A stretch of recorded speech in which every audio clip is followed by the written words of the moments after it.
নমস্কার বন্ধুরা, আজ আমি তৈরি করব একটা স্ন্যাক্স রেসিপি মুগ ডালের টোস্ট। আপনারা দেখুন আমি কিভাবে এই স্ন্যাক্স আইটেমটাকে তৈরি করছি। প্রথমে মুগ ডালটাকে 3 ঘন্টা ভিজিয়ে নিন। তারপর মুগ ডাল আর কাঁচা লঙ্কা একসাথে পেস্ট করে নিন। পেস্ট হয়ে যাওয়ার পর তার মধ্যে 2 চামচ বেসন দিয়ে ভালো করে মিক্স করে নিন।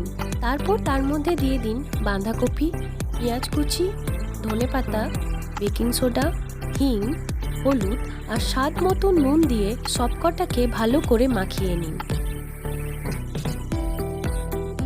ভালো করে মাখানো হয়ে গেলে সবশেষে 1 চামচ লেবুর রস দিয়ে দিন।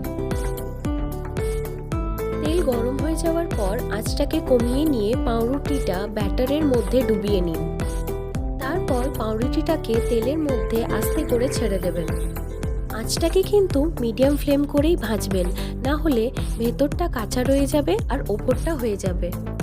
এই মুগ ডালের টোস্টটাকে কিন্তু আপনারা সন্ধেবেলায় বাড়ির বাচ্চাদের, বড়দের এবং বাড়িতে আসা গেস্টদেরকে সার্ভ করতে পারেন। এটি খুব সহজেই আমরা বাড়িতে তৈরি করে নিতে পারি। আমাদের টোস্টটা ভাজা হয়ে গেছে, এবার এটাকে আমরা তুলে নিচ্ছি। তৈরি হয়ে গেছে আমাদের আজকের রেসিপি মুগ ডালের টোস্ট।